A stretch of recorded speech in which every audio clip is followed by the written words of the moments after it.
J'ai tué ma femme d'un seul regard. Ce soir-là.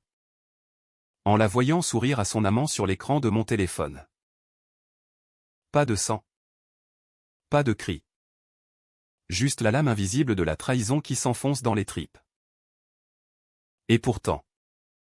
C'était elle qui m'a enterré vivant. En déposant cette plainte qui a tout balayé en ma fortune. Ma réputation. Mon âme. 2 semaines plus tôt. J'avais tout anticipé, les comptes vidés. Les biens cachés. Le piège tendu comme un filet pour piéger le rat. Mais le divorce. Ce monstre aux griffes d'avocat. Ne pardonne pas les prévoyeurs. Il dévore les vivants. Paris. Cette ville de lumière qui cache les ombres les plus noires. M'a vu naître et me noyer dans son fleuve de mensonges. Mon nom est Alexandre Duval. Et ceci est l'histoire de comment j'ai appris que la vengeance n'est pas un feu qui consume l'autre, mais un poison lent qui te ronge de l'intérieur. Je me souviens encore du goût du café noir ce matin-là. Amer comme la vie que je menais. C'était un mardi d'octobre. Les feuilles mortes tourbillonnaient sous les arches du pont des Arts. Et Claire rentrait de son atelier de peinture avec ce sourire trop éclatant. Trop neuf pour être honnête. Nous habitions un appartement haussmannien dans le 7e arrondissement. Vue sur la Seine. Meubles en acajou et tapis persans qui étouffaient nos disputes comme des coussins sur un cri. 15 ans de mariage. 2 enfants ou plutôt. 2 bombes à retardement que nous avions eues pour sceller notre illusion d'amour éternel. Sophie. Notre aînée. Étudiait les lettres à la Sorbonne, elle avait hérité des yeux verts de Claire. Ces yeux qui vous transpercent comme une vrille. Louis. Le cadet. Traînait dans les rues de Belleville avec ses potes de banlieue. Rêvant de rap et de scooter volés. Il me regardait comme un étranger bienveillant. Ce père banquier qui rentrait tard. Les poches pleines de billets et le cœur vide de mots tendres.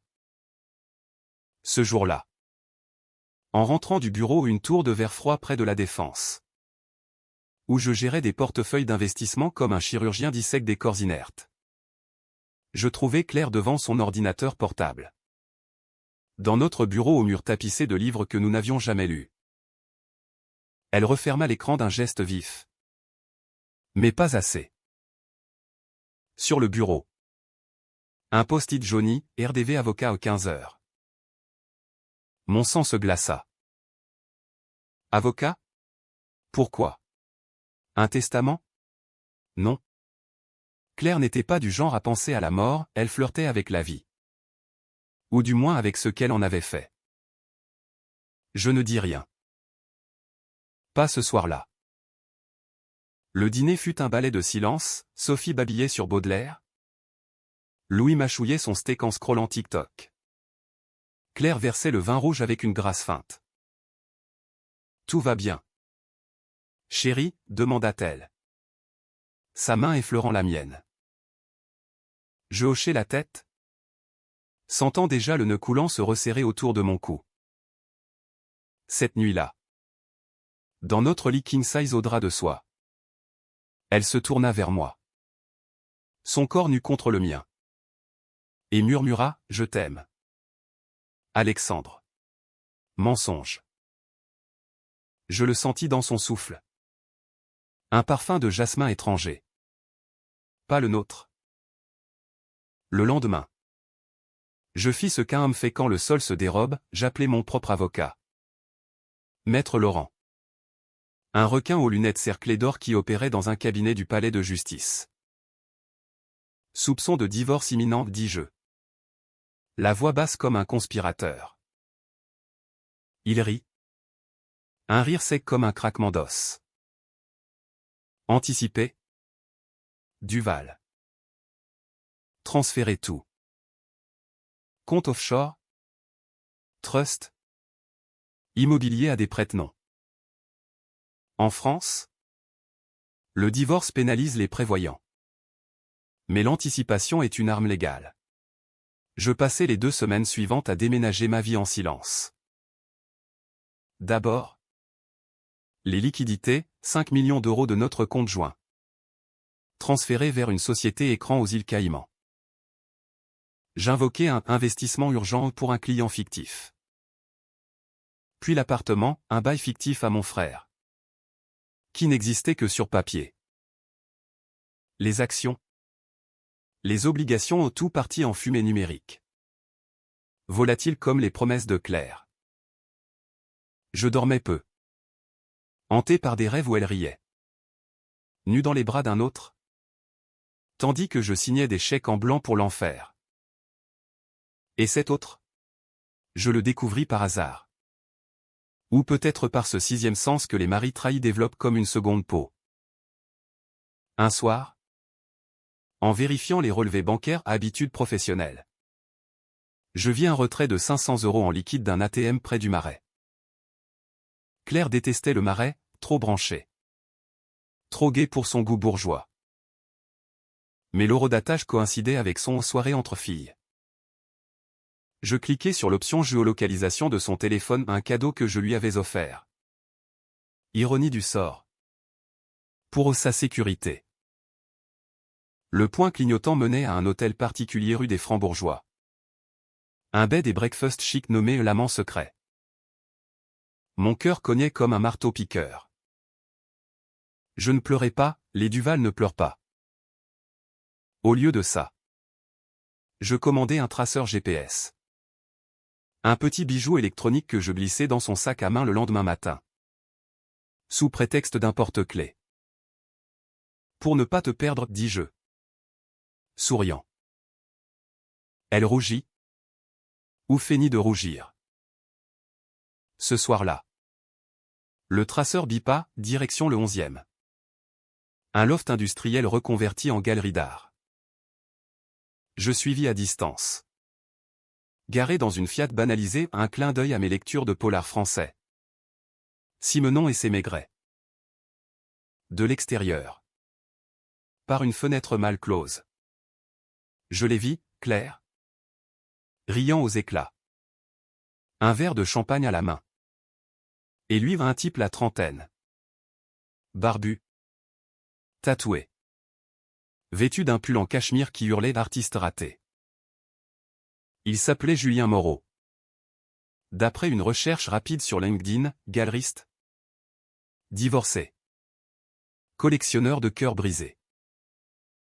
Ils s'embrassèrent. Et quelque chose en moi se brisa net. Comme une branche sous le gel d'hiver. Pas de rage immédiate. Non, une froideur calculée. La naissance d'un plan. Les jours suivants furent un tourbillon de feintes. Je jouais le mari parfait, dîner aux chandelles au Fouquet's. Bijoux de chez Cartier ou une bague en saphir pour notre anniversaire. Claire mordit à l'hameçon. Ou du moins fit semblant. Tu es si attentionné. Ces temps-ci, murmura-t-elle un soir. Ses ongles griffant mon dos. Je la pris avec une violence contenue. Imaginant que c'était pour effacer ses traces sur elle. Mais au fond. Je savais, c'était le début de la fin. Puis. Le couperet tomba. 2 semaines jour pour jour après mon premier transfert. Mon téléphone sonna à 8 heures du matin. Numéro inconnu. Monsieur Duval? Police judiciaire. Vous êtes accusé de fraude conjugale et de détournement de biens communs. Votre épouse a déposé plainte. Le monde bascula. Claire? Ce serpent au sourire angélique. Avait tout anticipé à son tour. Son avocat ou pas n'importe qui. Un protégé de Badinter avait fouillé. Trouvé les traces numériques que j'avais négligées. Les comptes gelés. L'appartement saisi. Les enfants convoqués pour témoignage. Je me tins là. Dans notre cuisine au carreau de faïence provençale. Le café renversé formant une flaque comme du sang dilué. Sophie et Louis me regardaient depuis le couloir. Yeux écarquillés. Papa, murmura Sophie. Je ne répondis pas. La vengeance? Elle n'avait pas encore commencé. Elle mijotait. Lente. Comme un ragoût au vin rouge qui empoisonne l'âme. Les menottes étaient froides. Mais pas autant que le regard de Claire quand les flics m'embarquèrent. Pas d'arrestation spectaculaire en France. On ne fait pas de cinéma pour une banqueroute conjugale. Juste une garde à vue discrète au commissariat du 7e. Près de l'école militaire. 3 heures d'interrogatoire, un capitaine bedonnant nommé Bertrand. Avec une moustache jaunie par le tabac et des questions qui creusaient comme un tire-bouchon. Expliquez-moi. Monsieur Duval? Pourquoi vider un compte de 2,5 millions d'euros en 15 jours? C'est pas une crise de jalousie. Ça, c'est un hold-up. Je souris. Lèvres pincées. Protection patrimoniale. Capitaine. Mon avocat me l'a conseillé. Il ricana. Tapotant son clavier. Votre avocat? Maître Laurent? Il est déjà en tôle pour complicité. Madame Duval a fourni des preuves, mais... Transfert? Même un enregistrement de votre conversation. Claire. Cette vipère. Elle avait tout, les captures d'écran que j'avais effacées maladroitement. Les relevés bancaires que j'avais crus anonymes. Pire. Elle avait impliqué les enfants. Sophie avait témoigné au sous-serment. La pauvre que j'étais absent. Obsédé par l'argent. Louis, muet comme une carpe, avait hoché la tête quand on lui avait demandé si le papa changeait. Devenait parano. Comment avait-elle fait? Des dîners familiaux où elle glissait des questions empoisonnées. Des pleurs fins pour attendrir les cœurs adolescents. Libéré sous contrôle judiciaire. Je rentrais chez moi ou ce qu'il en restait. L'appartement scellé par des rubans jaunes. Mes costumes alignés dans des sacs poubelles. Claire installée chez sa mère à Neuilly. Avec les enfants. Elle m'envoya un SMS, c'est fini. Alexandre. Protège-toi. Pour une fois. Ironie mordante. Je m'effondrais sur le trottoir. La pluie d'octobre trempant mon manteau Burberry. Et pour la première fois. Je pleurais. Pas pour elle. Non, pour l'homme que j'avais été. Ce banquier naïf qui croyait en l'honneur conjugal. Les semaines suivantes furent un labyrinthe de paperasse et de solitude. Mon bureau me suspendit en enquête interne. Mes collègues murmuraient dans les couloirs comme des corbeaux. Je louai un studio minuscule à Montparnasse. Près de la gare. Où les trains hurlaient la nuit comme des âmes damnées. C'est là que le plan prit forme. Non pas dans la fureur. Mais dans l'insomnie. Nourri par des lectures compulsives, le comte de Monte Cristo pour l'inspiration. Des manuels de droit pénal pour les armes. D'abord, l'enquête personnelle. Julien Moreau. Ce galeriste de mes deux. Je le pistais comme un chasseur traque le loup. Son loft au 11e était un antre de canvas nu et de bouteilles vides, il exposait des toiles abstraites qui valaient une fortune ou ironie. Financées par des mécènes comme moi. Autrefois. Claire l'avait rencontré à une vernissage que j'avais financé. Un soir où j'étais en déplacement. J'embauchais un privé. Un ex-flic nommé Rossi. Avec une cicatrice sur la joue et un tarif horaire qui piquait. Il baise votre femme depuis 6 mois. Patron. Et il a des dettes, 200 000 € à des usurers italiens. Parfait. La faille. Je contactais un hacker freelance sur le dark web anonyme. Payé en crypto. Qui infiltra les mailles de Julien. Des échanges torrides avec Claire, ton mari est un fossile. Viens chez moi. Je te peindrai nu. Et des plans, on le ruinera. Chérie. Mon avocat est un as. Claire? Complice jusqu'au bout. Elle n'était pas la victime, elle était l'architecte. Mon premier coup, anonyme. Vicieux. Une lettre au créancier de Julien. Signée d'un faux nom. Avec des preuves falsifiées de sa fraude fiscale, un montage Photoshop sur des factures. Les Italiens débarquèrent une nuit, cassant ses vitrines, le laissant tuméfier sur le trottoir. Claire paniqua. M'appela, Alexandre. Julien a été agressé. C'est horrible. Je feignis l'inquiétude, viens me voir. On en parle. Elle refusa. Mais je sentis la fissure. Puis, les enfants. Sophie. Ma fille. Ma faiblesse.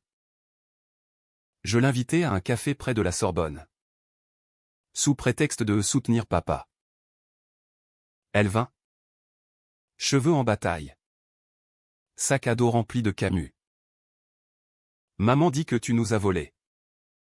Papa. Que tu es égoïste.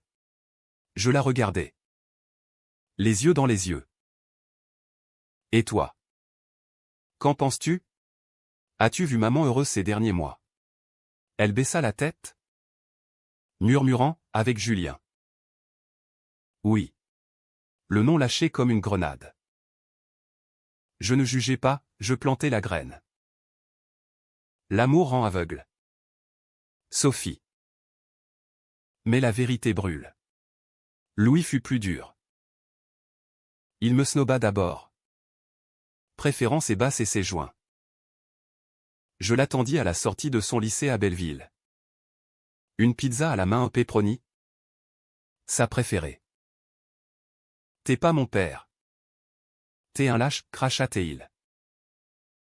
Je hochai la tête. Peut-être. Mais écoute ça. Je lui montrai un enregistrement volé par Rossive de Claire et Julien riant de ce con d'Alexandre qui paie tout. Louis blêmit. Serra les poings. Salope. Premier allié. La vengeance s'étoffait. Couche par couche. Je relançai Maître Laurent. Qui avait évité la tôle grâce à un deal, contre-attaque. Duval. Prouve l'adultère. Et les biens reviennent. Mais je ne voulais plus les biens, je voulais leur âme.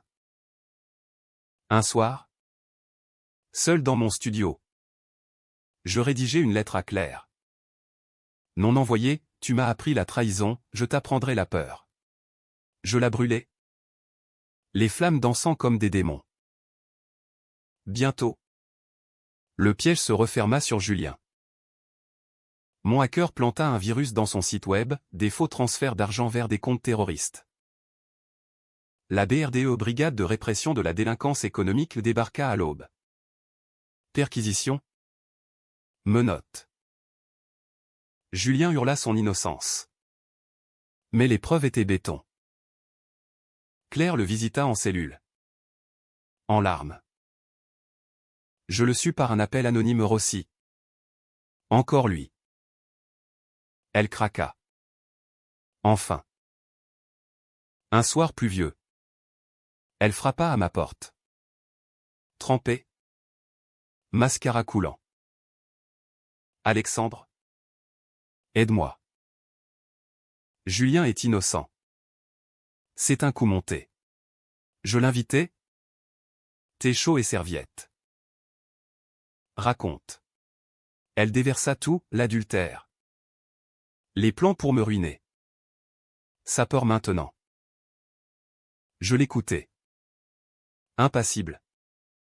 Sentant le pouvoir m'envahir comme un vin capiteux. Reste, dis-je. Elle accepta. Corps contre corps. Mais cette fois, c'était moi le chasseur. Le retour de Claire dans mon lit fut un triomphe amer. Un mirage dans le désert de ma rage. Son corps, familier et pourtant souillé, se levait contre moi comme un chat qui miaule pour du lait empoisonné. Nous bûmes du vin à un Bordeaux corsé. Millésimé 2005. L'année de notre mariage où elle parla. Parla jusqu'à l'aube. Vidant son sac comme on purge un abcès. Julien n'était qu'une erreur. Alexandre. Un feu de paille. Toi. Tu es ma vie. Mensonge. Encore? Ou vérité forcée par la peur? Je ne distinguais plus, la frontière entre amour et haine s'était effacée, ne laissant qu'un vide hurlant. Les enfants rentrèrent progressivement. Sophie, prudente, venait pour les devoirs. Restant tard pour des discussions murmurées sur la faiblesse humaine, elle lisait trop de Sartre. Louis, rebelle, apportait ses vinyles de Hayam. Et nous fumions en silence sur le balcon exigu, regardant les lumières de Montparnasse clignoter comme des mensonges. T'as bien fait. Papa. Pour ce connard, lâcha-t-il un soir, exhalant une bouffée. Je ne niais pas, le silence est une confession. Mais la plainte pendait toujours au-dessus de nous comme une épée de Damoclès. Le juge aux affaires familiales. Une femme acariâtre nommée Madame Lefebvre nous convoqua au tribunal de Paris. Une bâtisse austère où les échos des pas résonnent comme des jugements divins. Claire, vêtue d'un tailleur Chanel impeccable, joua la victime et pleurait, mon mari m'a trahi financièrement. Monsieur le juge. J'ai agi pour protéger nos enfants.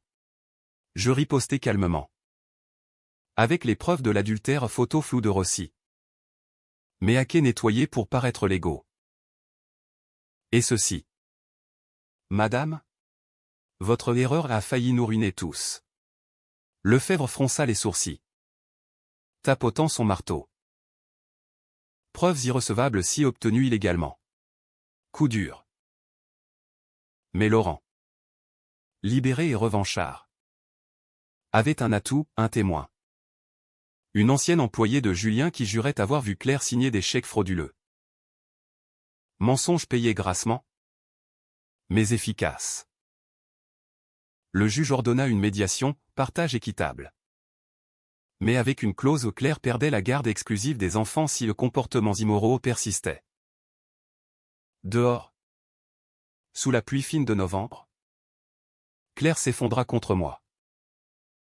C'est ta faute? Tout ça. Je la serrai, sentant son cœur battre la chamade. Non. Chérie. C'est la nôtre. Ce soir-là. Dans le studio. Nous fîmes l'amour avec une urgence désespérée. Comme si nos corps pouvaient recoudre les déchirures. Mais au milieu de la nuit, je me levai. Allai à l'ordinateur. Et envoyai un mail anonyme à l'avocat de Claire, pièce jointe sur ses propres malversations à un petit cadeau de mon hacker. Pour équilibrer la balance. La revanche s'intensifia. Subtile. Psychologique. Je recommençai à travailler. Réintégré par pitié ou par peur d'un scandale. À la défense. Je nouai des alliances, un collègue. Pierre, expert en offshore, m'aida à rapatrier discrètement une partie des fonds. Pour les gosses, dis-je. En vérité. Pour le jour où je disparaîtrai. Laissant Claire avec des dettes et des regrets. Julien sortit de tôle après un mois aux charges abandonnées. Erreur judiciaire. Mais brisée. Il appela Claire. Suppliant. Elle raccrocha. En larmes. Et je la consolai, laisse-le crever. Elle obéit. Ou feignit. Mais je vis les textos cachés. Les nuits où elle fixait son téléphone. La jalousie. Cette vieille sorcière. Revint me hanter. Était-ce de l'amour? Ou juste le besoin de contrôler ce qui m'avait échappé? Noël approcha. Cette fête hypocrite de famille réunie. Nous louâmes une maison à Deauville. Sur la côte normande. Pour se retrouver. Les vents s'allaient fouetter les dunes. Et nous marchions sur la plage. Main dans la main. Comme des amoureux novices. Sophie lisait à voix haute des extraits de Proust. Louis surfait sur des vagues tièdes. Claire riait. Vraiment cette fois? Un soir? Autour d'un feu de cheminée. Elle avoua, j'ai peur de toi. Alexandre. Tu as changé. Je souris, toi aussi. Mamie. Mais sous la surface. Le poison coulait. J'avais engagé un psy pour les enfants officiellement pour trauma familial. Mais en réalité pour sonder leur loyauté. Le docteur. Moreau, ironique. Non. Pas de lien avec Julien, rapportait, Sophie doutait de sa mère. Louis la haïssait en secret. Parfait. Et pour Claire. Je plantais des doutes, des articles sur les maris abusifs qui se vengent. Glissés dans son journal. Elle devint parano. Vérifiant ses serrures. Sursautant aux ombres. Le point de non-retour vint une nuit de tempête. Julien réapparut. Ivre. Tambourinant à la porte de Deauville. Claire. Traîtresse, hurla-t-il. Elle pâlit. Moi je sortis. Une lampe torche en main. Dégage. Ou je te casse la gueule. Il cracha, c'est toi. Hein? Les flics? Les dettes. Salaud. Je le frappai un coup sec au plexus. Appris en salle de boxe. Et il s'effondra dans les flaques. Claire hurla. Mais intérieurement, je jubilais. Le lendemain, il disparut, rumeur disait qu'il avait fui en Espagne. Poursuivi par ses créanciers. Claire me regarda différemment après ça, admiration? Terreur? Les deux. Tu m'as protégé, murmura-t-elle. Je hochai la tête. Mes pensées, pas encore. La vengeance n'était pas finie, elle n'était qu'à mi-chemin. Et le plus sombre restait à venir. Deauville nous offrit une trêve fragile. Comme un pansement sur une plaie gangrenée. Retour à Paris. La routine reprit. Mais altérée. Empoisonnée. Claire reprit son atelier ironie. Elle peignait maintenant des toiles sombres. Des tourbillons de bleu et noir qui hurlaient son tourment intérieur. Moi. Je grimpais les échelons à la banque. Promu senior advisor grâce à des deals risqués que je bouclais avec une froideur nouvelle. L'argent coulait à flot. Mais je le thésaurisais. Le cachant dans des comptes suisses. Préparant l'exode. Les enfants s'éloignaient. Où se rapprochaient?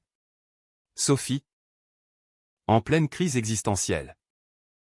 Me confia un soir, maman ment. Papa. Surtout. Elle avait trouvé des lettres aux démos doux de Julien. Cachées dans un tiroir. Je hochai la tête. Sans triompher. La vérité libère. Ma fille. Louis. Lui. Canalisait sa rage dans le rap, ses textes parlaient de mère traîtresse et de père vengeur. Il me montra un beat un après-midi. Dans un studio de fortune à Pigalle. Écoute ça. C'est pour toi. Les rimes coulaient. Acide, elle vend son âme pour un regard. Lui bâtit un empire sur les cendres. Claire sentait le vent tourner. Elle devenait distante. Prétextant des migraines. Des thérapies. Le docteur. Moreau au Montpion me rapportait ses sessions, Madame Duval exprime de la culpabilité. Mais aussi de la ressentiment. Elle craint une rechute de votre part. Parfait. Je l'isolais subtilement, annulant ses dîners avec amis en inventant des crises familiales. surchargeant son agenda avec des rendez-vous pour les enfants. Elle s'enfonçait. Pâle. Les yeux cernés comme des lunes noires. Mon coup suivant fut financier. Précis comme une incision chirurgicale. Grâce à Pierre. Je court-circuitais un investissement que Claire avait en tête, une galerie d'art qu'elle voulait ouvrir avec des fonds communs. Les actions plongèrent. Et son rêve s'évapora dans un rapport d'audit accablant. « Comment as-tu su ?» demanda-t-elle. Furieuse. Un soir au dîner. Je haussai les épaules, intuition conjugale.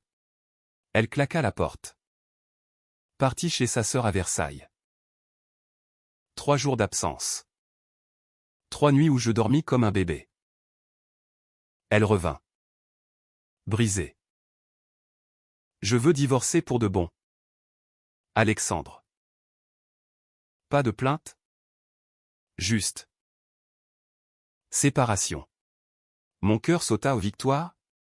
Non. Piège. Son avocat avait flairé le ralliement des enfants, elle bluffait pour me faire craquer. Je jouais le jeu, d'accord. Mais équitablement. Négociations s'ensuivirent. Âpres. Dans un bureau neutre du 8e. Elle exigeait la maison. Les voitures, je cédais. En surface. Tout en transférant les titres réels à Sophie et Louis via un trust familial. La nuit. Seul. Je ruminais. La vengeance psychologique atteignait son pic, Claire maigrissait. Ses rires sonnaient faux. Elle sursautait aux sonneries de téléphone. Un jour, elle trouva une photo anonyme. Glissée sous la porte, elle et Julien. Enlacés. Avec un mot, la vérité sort toujours. Panique totale. Elle m'accusa, c'est toi. Je niai. Yeux innocents. Pourquoi ferais-je ça? Je t'aime. Mensonge miroir. Puis. L'escalade. Julien revint. Spectral. Depuis l'Espagne. Il contacta Louis via Instagram, erreur fatale. Mon fils? Loyal maintenant. Me le montra, il veut voir maman. Dis-lui d'aller se faire foutre. J'usais de ça pour une ordonnance de protection, harcèlement conjugal indirect. Julien fut convoqué. Menacé d'extradition. Claire? Apprenant ça. Hurla, tu le détruis. Pourquoi? Ton ego. Je la regardais calmement, pour nous. Le printemps arriva. Traître. Avec ses cerisiers en fleurs le long de la Seine. Nous tentâmes une thérapie de couple. Imposée par le juge. Le thérapeute. Un barbu bienveillant nommé docteur. Duval, destin moqueur. Nous fit asseoir face à face. Parlez de vos peurs. Claire pleura, j'ai peur de lui. Il me manipule. Moi, j'ai peur d'être trahi à nouveau. Vérité à moitié, ma peur était qu'elle échappe à mon filet. Sophie choisit ce moment pour craquer. En session familiale. Elle accusa, maman. Tu nous as menti sur papa. Claire blêmit. Balbutia. Louis renchérit, t'es qu'une salope. Le docteur. Duval nota tout. Et le rapport au juge fut accablant, instabilité maternelle. Garde partagée. Mais penché vers moi. Claire perdit pied. Commença les pilules antidépresseurs. Prescrit par Moreau. Mon plan culminait. J'organisais un voyage surprise en Provence. Chez un vigneron ami. Là. Sous les oliviers centenaires. Je la confrontais. Avoue tout. Claire. Pour qu'on recommence. Elle avoua l'adultère. Les plans? Les mensonges aux enfants. Larmes. Embrassades. Mais au fond de moi. La bête grognait, pas assez. De retour à Paris. Je lâchai la dernière flèche. Un article anonyme dans Le Monde aux plumes payé sur les adultères des élites parisiennes. Avec sous-entendu sur une galeriste et un banquier. Scandale modéré. Mais suffisant pour que ses amis la lâchent. Que ses commandes de toile s'arrêtent. Claire s'enferma. Ne mangeant plus. Tu me tues, murmura-t-elle un soir. Je souris dans l'ombre, presque. L'été 2026 abattit sur Paris comme une fièvre. Lourde et moite. Amplifiant les miasmes de notre mariage en décomposition. Claire errait dans l'appartement reconquis où le juge avait levé les scellés. Fantôme en peignoir de soie. Ses toiles inachevées empilées comme des autels païens. Elle ne peignait plus, elle griffonnait. Des gribouillis rageurs sur des carnets. Des mots comme trahison et vengeance entrelacés en spirale. Moi. Je prospérais, promotion à la tête d'un département. Voyage d'affaires à Genève où je consolidais mes réserves secrètes. L'argent. Ce dieu froid. Me protégeait comme une armure. Les enfants étaient mon bastion. Sophie. Maintenant en master. Vivait avec moi la moitié du temps. Débattant de philosophie jusqu'à l'aube Nietzsche et sa volonté de puissance. Qui résonnait comme un écho à ma propre âme. Tu es fort, papa. Mais ça te bouffe, dit-elle un soir. Un verre de pastis à la main. Louis. Inscrit en école de commerce grâce à mes pistonnages. Composait des tracks qui grimpaient sur SoundCloud, vengeance en boucle. Cœur en cendres. Il me dédiait ça en privé. Un clin d'œil complice. Claire tenta une contre-attaque pathétique, une demande de pension alimentaire exorbitante. Plaidée par un nouvel avocat. Un jeune loup affamé. Au tribunal. Elle se présenta maquillée comme pour un bal. Mais ses yeux trahissaient l'épuisement. Monsieur Duval m'a ruiné psychologiquement, clama-t-elle. Je comptais calmement. Avec des rapports psy falsifiés en partie, Moreau était un artiste. Madame Duval souffre d'une dépression auto-induite. Due à ses choix. Le juge. Un vieux routier nommé Bertrand, pas le flic. Trancha, pension minimale. Thérapie obligatoire pour elle. Elle rentra en furie. Balançant un vase mine contre le mur héritage de ma mère. Pulvérisé en éclats comme notre union. Salaud. Tu as acheté le juge. Je la saisis par les épaules. La secouant doucement. Non. Claire. C'est la loi. Tes mensonges te rattrapent. Elle s'effondra. Sanglotant contre ma poitrine. Ce soir-là. Elle avala une poignée de pilules au pas mortel. Mais un cri d'aide. Hôpital Cochin. Lavement d'estomac. Et moi à son chevet. Jouant l'époux dévoué. Les tabloïds people au closer. Paris Match au titraire, crise chez les Duval, la banquière et son passé sulfureux. Mon leak anonyme. Bien sûr. Julien. Ce fantôme. Ressurgit comme un mauvais cauchemar.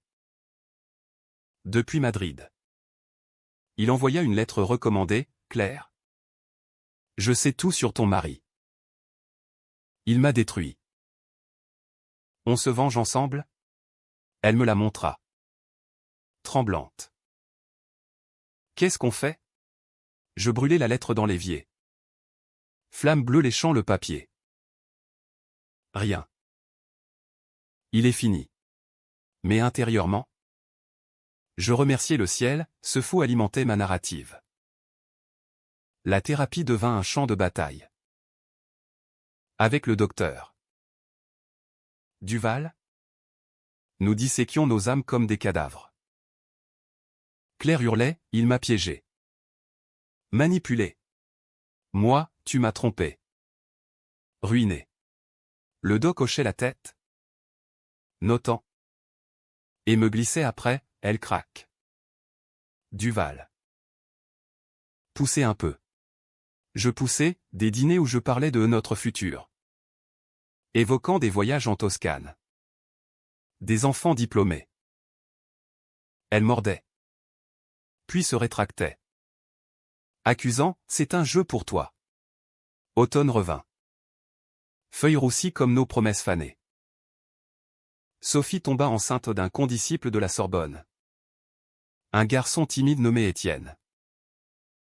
Papa. Aide-moi, murmura-t-elle.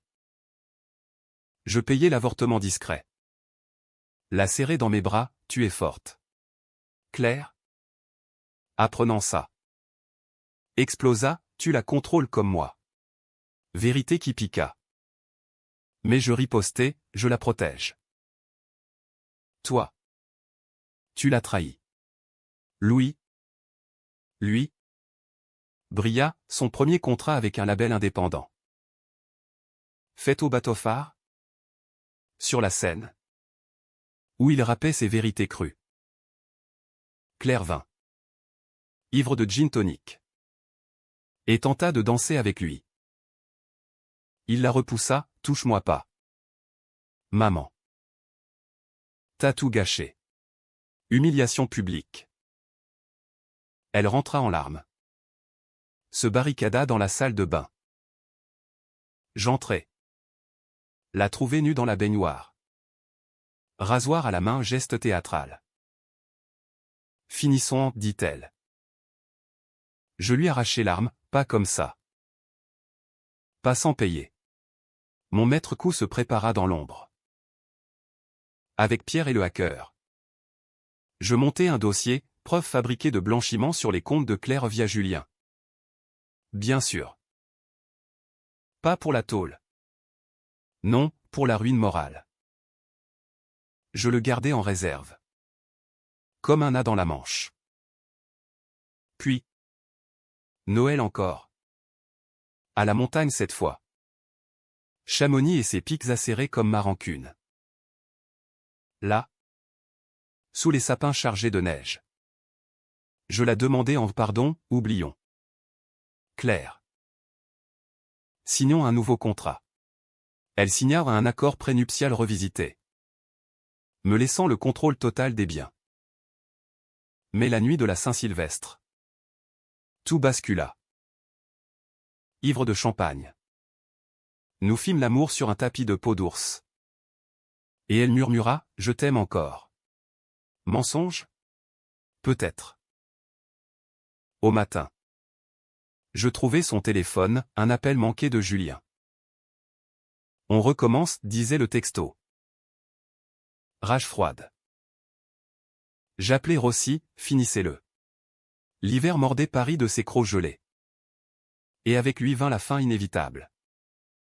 Non pas en feu d'artifice, mais en murmure étouffé.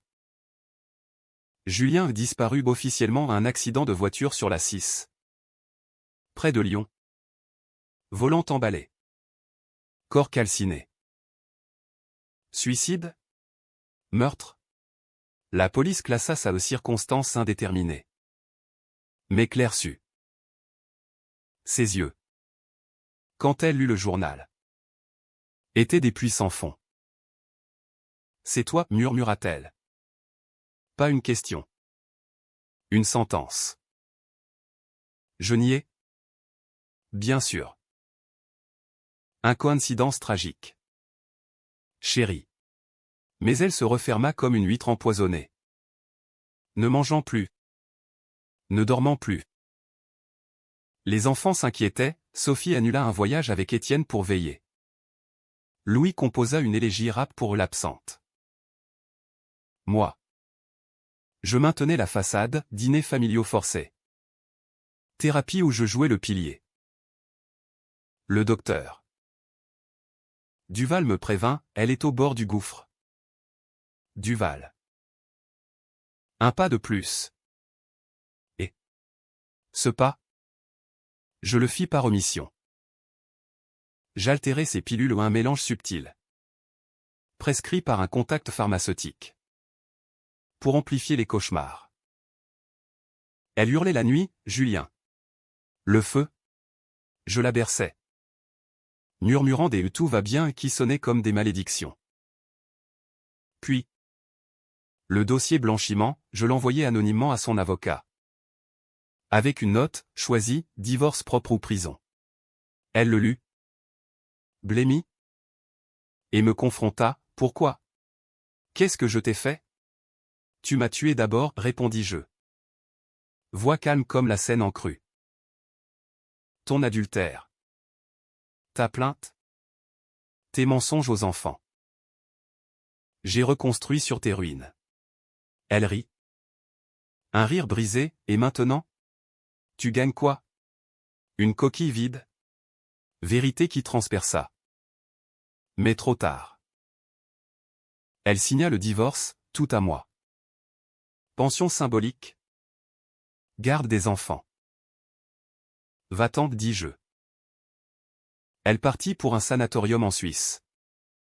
Cure de repos. Les mois suivants furent un vide étrange. Paris fleurit sans elle. Les enfants s'épanouirent, Sophie enceinte à nouveau. Cette fois gardée, Louis signant un deal majeur. Moi. Je voyageais, New York pour affaires. Tokyo pour l'oubli. Mais la nuit. Seul dans l'appartement reconstruit. Les ombres murmuraient, vengeance accomplie? Ou prison éternelle? Claire revint un an plus tard. Changée, cheveux courts. Yeux hantés. Un job de prof de dessin dans un lycée de banlieue. Elle demanda une visite aux enfants. Je permis. Surveillant. Ils l'embrassèrent froidement. Sophie murmurant, prends soin de toi. Maman. Louis, pas de conneries. Elle me regarda une dernière fois, tu as gagné. Alexandre. Mais à quel prix? Je ne répondis pas. Le prix? Mon âme. Évidée comme un fruit pourri. La vengeance m'avait rendu invincible. Mais creux. Paris continuait. Indifférente. Ses lumières masquant les abysses. Et moi? Alexandre Duval? Je marchais ces rues. Fantôme parmi les vivants. Attendant le jour où le poison que j'avais bu me rattraperait enfin.